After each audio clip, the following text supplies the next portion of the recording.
नमस्कार दोस्तों, ई मेंटर्स में आपका स्वागत है। और आज हम एक्सेल के तीन एक्सरसाइज करेंगे और उसमें सीखेंगे हम gross salary calculation for X, Y and Z cities. जो तीनों एक्सरसाइज है ये सीपीटी जैसे एक्सरसाइज से बिल्कुल नहीं मिलता, परंतु आपको ये वीडियो देखनी चाहिए। क्यों? क्योंकि इसमें आप ग्रॉस सैलरी कैलकुलेट करना सीख रहे हो। दूसरा रीज़न ये है कि अगर आप वीडियो देखोगे तो आपको कुछ ना कुछ सीखने को मिलेगा, इसलिए आपको ये वीडियो देखने की आवश्यकता है। ठीक है, ओके। तो मुझे तीन एक्सरसाइज एक साथ करने हैं, तो मैंने जो एक्सरसाइज बना रखी थी उसी पे आता हूँ। मैं टाइप वगैरह नहीं करने वाला, जिससे कि आपका टाइम बचे। और पीडीएफ खोल लेते हैं यहाँ पर, और एक्सरसाइज नंबर 64 पे आएगा ये। तो मैं पेज नंबर चले आता हूँ 66 पर।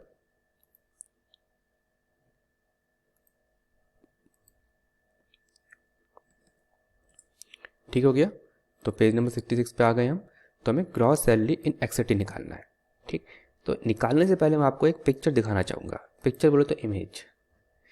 ठीक है, तो इमेज देखते हैं सबसे पहले, और वो इमेज है salary slip of 4600 grade pay. ठीक है, 4600 ग्रेड पे का आपने सैलरी स्लिप देख ली। अब आप इस पीडीएफ को देखो, क्या क्या चीज़ें इस पीडीएफ में। बेसिक पे अब 4600 जीपी है, 44900 44900। ठीक है, फिर डीए दिख रहा है यहाँ पे, डीए 17%, 7633 एचआरए 10,776, एचआरए 10,776, और टीपीटी अलाउंस 4212, और टीए डीए ऑन टीए मिला के मिलता है 4212। ठीक है, फिर एक पॉइंट आया gross salary reflected in salary slip, ये हुआ 67,521। एक और चीज़ होती है एनपीएस, गवर्नमेंट का कंट्रीब्यूशन होता है एनपीएस में, वो देती है 14%, तो वो इतना पार्ट हो गया। तो एक्चुअल ग्रॉस सैलरी जो होती है वो होती है 74,876, परंतु जो आपका सैलरी स्लिप में दिखता है वो इतना दिखता है। ठीक है, आप इतनी बात समझ गए। अब आप कहोगे ये चीज़ क्या है, ये चीज़ क्या है, ये चीज़ क्या है और ये क्या है, इसके बारे में बात नहीं करूँगा इस वक्त। क्यों? क्योंकि इसके लिए दूसरे एक्सरसाइजेज है। देखिए, अगर आप 64, 65, 66 को छोड़ दो, 67 पे आओ, तो आगे इन हैंड सैलरी। ठीक है, जो ये सैलरी है इन हैंड सैलरी है। देखिए 61,558, 61,558। ठीक है, आपको दिख रहा है। इसके बारे में बाद में चर्चा करेंगे नेक्स्ट वीडियो में। ठीक है, ओके। तो हम ग्रॉस सैलरी कैलकुलेट कर लेते हैं। पहले आप ये सीख जाइए ग्रॉस सैलरी, फिर आएंगे इन हैंड सैलरी पर। ये नीचे के जो पॉइंट्स लिखे हैं इनके बारे में बात नहीं करूँगा मैं, ये सब आप कर सकते हो। मैं आपको कैलकुलेशन करना सिखा रहा हूँ, चीज़ें होती क्या है। देखिए, सबसे पहले आती है बेसिक पे। ठीक है, और एक होता है टीए। ठीक है, टीए। अब बेसिक पे क्या है और टी क्या है। बेसिक पे के लिए हमें जाना पड़ेगा 7th पे मैट्रिक्स पर। 7th पे मैट्रिक्स पे आ गए, यहाँ पे मैट्रिक्स आ गया। देख रहे हो आप पे मैट्रिक्स। तो देखिए 2400 ग्रेड पे कितना बेसिक पे है, 25,500। 25,500 दिख रहा है, और यहाँ 2400 पे है 25,500, करेक्ट है। 2800 पे कितना है, 29,200, 29,200। 4200 पे कितना है, 35,400, 35,400। 4600 पे 44,900, और 4800 पे 47,600। इतनी बात सही हो गई। चलो ठीक है, अब इसको हमने मिनिमाइज कर दिया। ये चीज़ हमें गिवन होंगी, इसलिए ये वाइट में है। ठीक है, ये चीज़ गिवन होंगी इसलिए वाइट में है, और जो शेडेड है उसमें वैल्यू हमें निकालनी है। तो मैं वैल्यू निकाल के दिखाऊंगा, तो इन सबको मैं डिलीट कर देता हूँ पहले।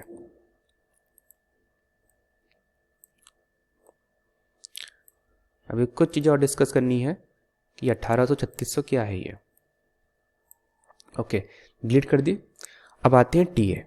ठीक है, अब टीए जो बेसिक है वो 3600, और ये 3600 क्या है, और ये 1800 क्या है, तो इसके बारे में भी बात करते हैं। तो इस टीए के बाद लेकिन मैंने साइट खोल रखी है, ये डीओएमएस, ये डिपार्टमेंट ऑफ एक्सपेंडिचर का लिंक है। तो आप देख सकते हैं implementation of the recommendation of the 7th central pay commission related to grant of transport allowance to central government employees. आपको यहाँ दिख रहा है। तो एम्प्लॉयज ड्राइंग पे इन पे लेवल 3 to 8 के लिए ये हमें पैसे मिलने चाहिए इतने। ठीक है, ट्रांसपोर्ट अलाउंस इतना मिलना चाहिए। ओके, वापस आते हैं यहाँ पर। तो आप यहाँ देख सकते हैं 7th पे कमीशन कहाँ गया, ये 7th पे कमीशन है। तो उन्होंने कहा लेवल 3 से लेकर लेवल 8। हाँ दिख रहा है, लेवल 3 से लेकर लेवल 8। आप देखो 2400 कौन सा लेवल है, 4, और 4800 कौन सा है, 8। तो ये 4 to 8 कितने कौन से लेवल पे आ गए, इस वाले रो पर आ गया, 3 to 8 वाले में, है ना। तो इनको इतने पैसे मिलने चाहिए ऑन ट्रांसपोर्ट अलाउंस। ओके, तो यहाँ भी देख लेते हैं, इसको भी थोड़ा छोटा कर देते हैं। ओके, तो उन्होंने कहा कि employees posted in the cities express annexure, annexure नीचे के बने हैं, ठीक है। एक्स सिटी, जो एक्स सिटी है उसे एक्स और वाई जो जेड सिटी मान लेते हैं एक तरीके से। तो एक्स सिटी में 3600 मान लिया, तो 3600 कर दिया सबको मैंने। वैसे वाई सिटी में आए तो सबको मैंने 1800 कर दिया, ठीक है। मोस्टली जो वाई सिटी है वो 1800 में ही आते हैं, और जेड सिटी भी 1800 में तो आने ही आने हैं, ठीक है। तो हमारे 3600, 1800 और 1800 हो गया, ठीक है। बस 4-5 वाई सिटी है जो कि इन सिटीज़ में आएगा, ठीक है। इन सिटीज़ में दिख रहा है आपको 1 2 3 4 5 6 7 8 9 10 11 12 13 14 15 16 17 18 19, इन 19 सिटीज़ में 3600 मिलता है, ठीक है। और एक्स सिटीज़ में आते हैं आई थिंक 8 या 10, ओके। तो कुछ ही वाई सिटी में जिसमें 3600 आएगा, तो मैंने कुछ के लिए मैंने एक्सेप्शन छोड़ दिया है, ठीक है। तो उन चीज़ों को हम नेगलेक्ट कर लेंगे, बस आपको सिखाने के लिए बता रहा हूँ कि ऐसा ऐसा होता है, ओके। तो अब बात करते हैं एक्स सिटी के HRA के लिए, ठीक है। आपको बेसिक पे समझ में आ गया, और ये HRA चलो बेसिक पे समझ में आ गया, और TA का बेसिक समझ में आ गया, ठीक है। टी के बेसिक में एक और चीज़ लिखा था plus DA thereon, DA thereon, तो मैंने DA ऑन TA लिख दिया है, ठीक है। अभी 2020 जो ईयर चल रहा है उसके हिसाब से अभी DA 17% है और HRA 24% है, ठीक हो गया। इतनी बात समझ में आ गई, ओके। तो HRA 24% किसका है, वो बेसिक पे का होता है। तो इज इक्वल टू 24 भागा 100 इंटू बेसिक पे, ठीक है। 6120 आना चाहिए, PDF में देखो 6120, ठीक, करेक्ट हो गया। तो अब बस सीखो कि सैलरी कैसे कैलकुलेट कर सकते हो आप। आपको कहीं जाने की ज़रूरत नहीं है, आप खुद ब खुद सैलरी कैलकुलेट कर लो, कहीं पे सर्च करने की ज़रूरत नहीं है, और इसको आप ट्रैक कर दो, ठीक है। तो आपकी सारी वैल्यूज़ आ गई यहाँ पे, देख पा रहे हैं आप। और वैसे ही यहाँ पे इज इक्वल टू 17 भागा 100 इंटू बेसिक पे, एंटर, तो वैल्यू आ गई, और इसको आप ट्रैक कर दो, ठीक हो गया। DA ऑन TA, DA कितना 17% है, तो इज इक्वल टू 17 भागा 100 इंटू 3600, एंटर, ये भी सही हो गया। आप समझ पा रहे हैं बातों को कि आप सैलरी कैसे कैलकुलेट कर सकते हैं। आपको ग्रॉस सैलरी में कितनी सैलरी दिखनी चाहिए, इज इक्वल टू इन सब का सम होना चाहिए, ठीक है। इन सब का सम मीन्स SUM, आप यहाँ पे नई चीज़ सीख रहे हैं, SU ऑन सम, ठीक है। सम इस सेल से लेकर उस सेल तक जाना है, तो इसको हमने सेलेक्ट कर लिया और इसको हमने खींच दिया ऐसे करके, ठीक है। और फिर ब्रैकेट खत्म, एंटर, तो हमारे सम हो गया। अब हम यहाँ से यहाँ तक इसको ड्रैग कर देंगे, तो हमारे यहाँ सबका सम निकल गया, ठीक है। अब गवर्नमेंट का कंट्रीब्यूशन कितना है, is equal to 14% of basic plus DA। जो बेसिक प्लस DA है, सॉरी यहाँ इज इक्वल टू लगा दिया तो फॉर्मूला ने मारना स्टार्ट कर दिया, तो हम सेव कर लेते हैं बीच में। ये बेसिक प्लस DA जो है ये यहाँ पे ब्रैकेट में आएगा, ठीक है, ये ब्रैकेट में आएगा। अगर यहाँ ब्रैकेट लगा तो यहाँ भी एक ब्रैकेट लगेगा, तो इज इक्वल टू ही हो जाएगा। और 2 ब्रैकेट लगा दिए इसलिए थोड़ा सा बेकार सा हो दिख रहा है आपको, तो इसको सही कर देते हैं, ऐसे दिखेगा, ठीक है। तो 14% ऑफ बेसिक प्लस DA ऐसा होता है, तो इज इक्वल टू 14 भागा 100 into basic plus DA। Formula भी गलत लगाए, ठीक है, फॉर्मूला भी गलत लगाए, इसको भी ठीक करेंगे। ब्रैकेट लगाएंगे यहाँ पर और यस कर लेते हैं इसको। ब्रैकेट हम लगाएंगे 2 जगह पर, ब्रैकेट यहाँ लगाएंगे और यहाँ लाएंगे। बेसिक प्लस DA का सम होगा, फिर वो उसका 14% निकाला जाएगा, ठीक है। अब दबा देंगे एंटर, तो वैल्यूज करेक्ट आ गई।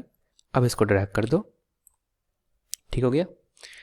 अब एक्चुअल ग्रॉस सैलरी कितनी हो गई, जितनी सैलरी स्लिप में दिख रही थी और गवर्नमेंट का कंट्रीब्यूशन, तो इज इक्वल टू, अब देखिए आप सम का यूज़ कर सकते हो, पर 2 ही सेल है तो सम का यूज़ करना फ़ायदेमंद नहीं है, तो हम क्या करेंगे, is equal to this plus this, इतना भी कर सकते हैं, ठीक है। तो आपने यहाँ पे एक्स सिटी पे ग्रॉस सैलरी कैलकुलेट करना सीख गए। इसका मतलब ये हुआ अगर आप टीए बन के दिल्ली में गए, दिल्ली मुंबई वगैरह पे जगह पे गए, दिल्ली मुंबई कोलकाता चेन्नई, ठीक है, तो आपकी जो ग्रॉस सैलरी में ग्रॉस सैलरी दिखेगी सैलरी में स्लिप में, ठीक है, जो स्लिप में दिखेगी वो इतनी दिखेगी, ठीक है। अगर आप ऑडिटर बन के गए तो आपकी जो सैलरी स्लिप में आएगी वो इतनी वैल्यू आएगी। अगर आप बन के गए डीए तो 54,126 दिखेगी। और अगर आप बन के गए क्या, मान लेते हैं MEA CSS IB, तो आपकी सैलरी स्लिप में इतना रिफ्लेक्ट होगा जो मैंने आपको यहाँ दिखाया था, है ना, ये CSS की है, ओके। और अगर आप AA बन के गए तो ये, परंतु अगर आपकी पोस्टिंग कहाँ पे होगी, वाई सिटी में। अब हम आते हैं वाई सिटी में। अगर हम वाई सिटी में आते हैं तो चेंजेस क्या क्या होते हैं। पहला चेंज होता है कि HRA एक्स सिटी में 24% होता है लेकिन वाई सिटी में 16%, और वही जेड सिटी में होता है 8%। ऐसा क्यों, क्योंकि ऐसा माना जाता है कि एक्स सिटी में रहने का खर्चा जो होता है ज़्यादा होता है, वाई सिटी में थोड़ा उससे कम होता है, जेड सिटी में उससे कम होता है, ठीक है, ओके। बस यही डिफरेंस है जो कि इन सबको अलग करती है, ओके। तो अब आएंगे 65 नंबर के एक्सरसाइज पर।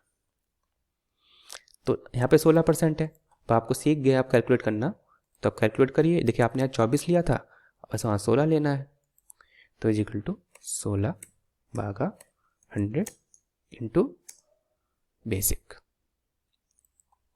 एंटर, ठीक है। अब इसको हम क्या कर देंगे, ड्रैग, और डी कितना हो गया, इज इक्वल टू 17 भागा 100 इंटू बेसिक, एंटर। अब इसको क्या करेंगे हम, ड्रैग, ठीक हो गया। आपको अब यहाँ पे एक और चीज़ डिफरेंस है, देखो HRA का थोड़ा डिफरेंस आ गया, दूसरा जो आपको DA मिलता है इस ट्रांसपोर्ट अलाउंस उसका भी डिफरेंस आएगा, ठीक है। वहाँ 3600 था, यहाँ 3600 था एक्स सिटी में, तो वाई सिटी में 1800, ठीक हो गया, ओके। तो ये हो जाएगा is equal to D on T में 17 भागा 100 इंटू 1800, ठीक हो गया। अब इसको हमने क्या कर दिया, ड्रैग। ड्रैग करने से आपको पता है क्या होता है, फॉर्मूला ऑटो पॉपुलेट हो जाता है, वही फॉर्मूला रिपीट हो जाता है। देखो ये था B9, ये B9 था, ये C9, ठीक है, B9 ये C9 के लिए, ये D9 के लिए, ये E9 के लिए, और ये F9 के लिए, ठीक है। अब gross salary different salary slip क्या हुआ, तो इन सब का सम हो जाएगा, तो आपको सम करना आता है तो सम लिख दीजिए, ब्रैकेट स्टार्ट, पहले सेल पे आ गए, अब क्या करेंगे, ड्रैग। जब ड्रैग कर लेते हैं यहाँ से लेके यहाँ तक, एंटर, और अब यहाँ भी ड्रैग कर लेते हैं, आपको दिख रहा होगा कि जो सैलरी स्लिप में रिफ्लेक्ट होगी इतनी वैल्यूज होगी। गवर्नमेंट ने कंट्रीब्यूशन निकालते हैं इजिकल टू 14 भागा 100 इंटू बेसिक पे प्लस DA। फिर से हमने यहाँ एक गलती करी है, आपको पता है क्या गलती करी है, इसको सुधारेंगे और वैल्यू लेके आएंगे सही, यहाँ ब्रैकेट लगाएंगे और यहाँ ब्रैकेट लगाएंगे, तो आगे वैल्यू करेक्ट। अब इसको हम ड्रैग कर देंगे, तो हमारे यहाँ पे वैल्यू सही आ रही है, is equal to actual gross salary क्या हुआ, 11 नंबर की रो 12 नंबर की रो दोनों को जोड़ देंगे, तो जोड़ दीजिए 11 नंबर को प्लस 12 नंबर को, जोड़ दिया जोड़ दिया जोड़ दिया जोड़ दिया प्लस, ऐसे करने में कितना टाइम लगता है, तो इसलिए हम क्या करते हैं, हमेशा ड्रैग, ताकि फॉर्मूला ऑटो पॉपुलेट हो जाए, है ना, ओके। अब आएंगे हम जेड सिटी के लिए। अब अच्छे से सीख गए हो क्या करना है आपको।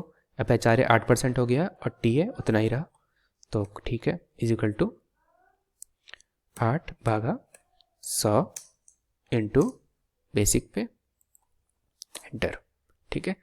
अब इसको हम कर देंगे ड्रैग। अब सीख गए, स्पीड से करते हैं, 100 इंटू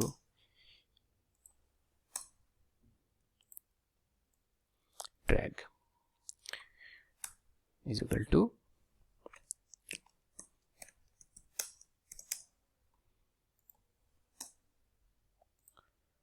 और ये ड्रैग। सेव कर लेते हैं बीच में। इज इक्वल टू, आपको पता है सम का फॉर्मूला क्या होता है, सम। इस बार मैं ड्रैग नहीं कर रहा। ये कौन सा सेल है, ये है बी का 6, तो मैं B6 लिख देता हूँ, ठीक है, B6। और हमें जाना कहाँ तक है, B के 10 तक जाना है, तो B10, ठीक हो गया, ओके एंटर। और हमने यहाँ पे गलती कर दी है क्या, नहीं करी, क्योंकि हम वाई देख रहे हैं, जैसे टीम आते हैं, और हमने यहाँ पे सही कर दिया है, ओके। अब इसको हम ड्रैग कर देते हैं। अब निकालते हैं गवर्नमेंट कंट्रीब्यूशन 17 भागा 100 इंटू ब्रैकेट स्टार्ट बेसिक पे प्लस DA, ब्रैकेट खत्म, एंटर।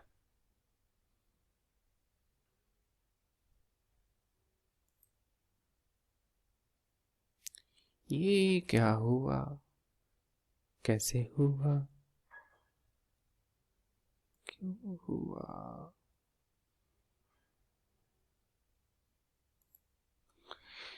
कभी कभी गलती हो जाती है, सब कुछ सही है, फिर यहाँ पे गड़बड़ी हो गई है, और यहाँ पे सही आया था, ओह 14%। तो छोटी छोटी गलतियाँ हो जाती है, 17 की जगह 14 करना है, I am sorry. Government contribution 14% है, 17% हुआ था, कितनी अच्छी बात होती है ना, ओके। और एक्चुअल गवर्नमेंट सैलरी कैलकुलेशन कितना होगा, is equal to this plus this, enter, और ये खत्म। तो आप देख सकते हैं कि आप ग्रॉस सैलरी कैलकुलेट करना सीख गए हैं, अगर अलाउंसेस 0 हो तो, ठीक है, अगर अलाउंसेस 0 हो तो ग्रॉस सैलरी आप कैलकुलेट करना सीख गए हो। तो यहाँ पे आपको खुशी होनी चाहिए कि आप कुछ ना कुछ तो सीखे हो। आपने यहाँ पे एक और फंक्शन सीखा है, सम का फंक्शन, जो कि अभी तक मैंने यूज़ नहीं करा था शुरू के 5 एक्सरसाइज में, ठीक है, शुरू के 5 एक्सरसाइज में यूज़ नहीं कर रखा था, परंतु मैंने यहाँ पर यूज़ कर लिया है। तो उम्मीद करता हूँ आपने यहाँ बहुत कुछ सीखा होगा। इसी उम्मीद के साथ अभी अलविदा, तो बाय दोस्तों, and have a nice day.